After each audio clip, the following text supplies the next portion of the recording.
Tales of the TMNT Season 5, Episode 8.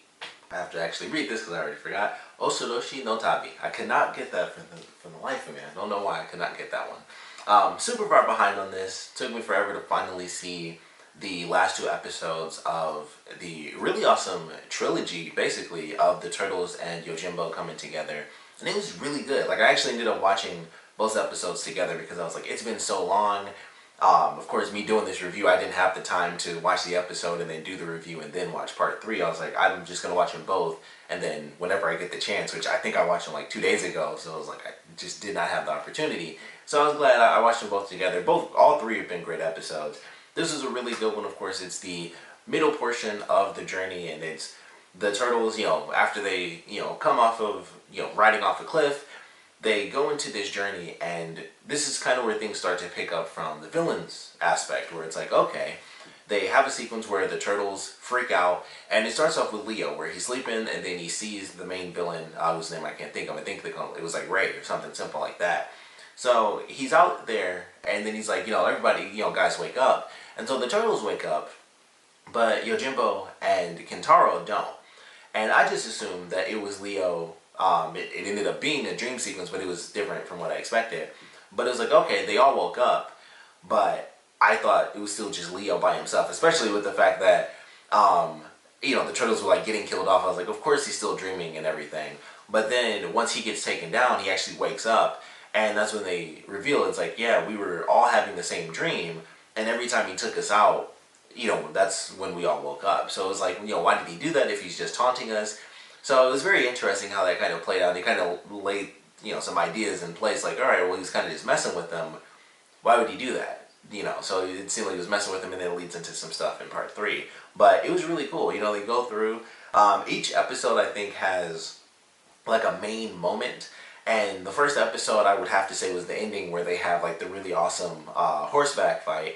This episode almost had like 2 parts, because they have the Tanooki, which are super cool. I really appreciated those. I was like, man, you see the Tanooki, they're flying around and turning into leaves and stuff, and I was like, this is actually very cool, very different from, it's like when they first showed up, I was like, man, Mario does not get nearly as cool as these guys when he puts on that Tanooki suit in Mario Brothers. So they're flying around, they're teleporting, they're turning into, the Turtles, they're kidnapping the Turtles, and then they're about to cook the Turtles and stuff, and they go in, they kind of defeat them, they get them to run away at least, and then Yojimbo's pissed off, where it's like, if you just listen to me, this could have been much simpler. So it's like, we could have just made an offering, which is what we have to do now, especially because they'll just destroy us, because they're, they're powerful creatures.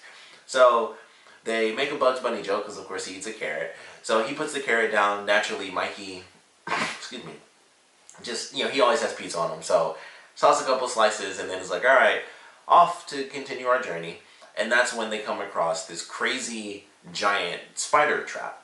And so they get tricked, where at first it's Yojimbo's friend calling to him like, help, I need help and everything. I don't know how that plays out. I'm not familiar. They said the name of the creature, so I'd have to look it up, but I would assume there has to be some sort of element of telepathy there, because it turned into his friend, and it was like, well, why would it do that if it wasn't like reading his mind? That would be the most random thing in the universe. It wasn't like it turned into a random person that was like calling for help. It was specifically Yojimbo's friend, and it was like, okay, there has to be some element to that. If you like look up Japanese lore, that creature has to have some sort of something there to know who to turn into. But they of course get caught in this trap, and everyone's pretty much almost killed. It comes down to the last moment. The spider gets like super crazy. The face like rips open. That was an interesting little sequence where it's like, because I knew it was gonna happen. I was like, all right, at some point the face is gonna change from the friend's face to like the actual spider's face, and then it does in an instant. I thought it would be like a slow transformation. It was instantaneous. The face like rips open. It was very it was very Predator-like to me, because it like just opened up wide, and it was like, oh, and there's the change. So I like how that played out, where they go through Donnie's trap. Like, he's holding onto his bow staff so he doesn't fall into like this nearly bottomless pit. Everyone else has been captured and everything, and then another Kintaro shows up, and the spider's like, oh, there's 2 of them. So she takes off like, I'm just, I got you guys. I'll just go get this last one, and then I'll eat you all. And that's when the Tanooki show up, stabs into Raph's little web cocoon that he was trapped in. He pops out, and then they help everyone else escape. They basically, they cut the web, and everyone's freaking out and falling. And then Tanooki are like, a skydiving team or something, and they like fly past each other and capture all the turtles, Yojimbo and Kintaro, save all of them, and then they just poof, they turn into leaves and they take off. And I was like, that was really cool. I really like the way that played out. It was just like in the beginning where it's a lot of Japanese lore in there, like them calling the turtles Kappa. They don't do that really as much in this episode. They kind of stopped after the first episode. I don't think they even really call them Kappa in this episode or the third one. They call them, especially Kintaro. He calls them like sea creatures and stuff like that. He calls them random stuff, but I don't think they go back to the Kappa thing like in the first episode. But new levels of Japanese lore, which I always think is just really cool because I'm a big fan of Japanese culture. So I thought that was very awesome. And then it goes into the final act when they're like, all right, we're getting to literally, the final stretch of, their journey.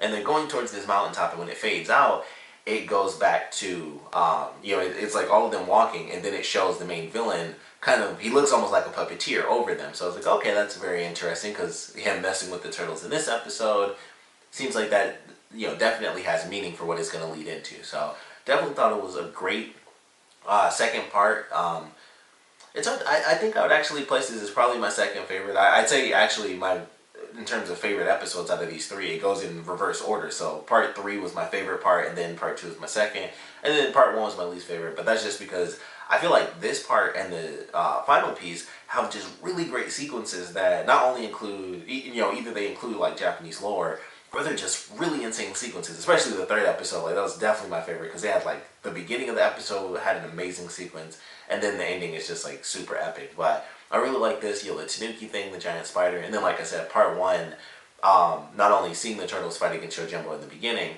but also them having the cool horseback fight was pretty awesome as well. But this one I think ends up beating it over just like cool, silly little moments and stuff like that. So I really enjoyed it. Of course, we'd love to know what you guys thought about it, so please comment below. Let me know your favorite parts about it, least favorite parts about it.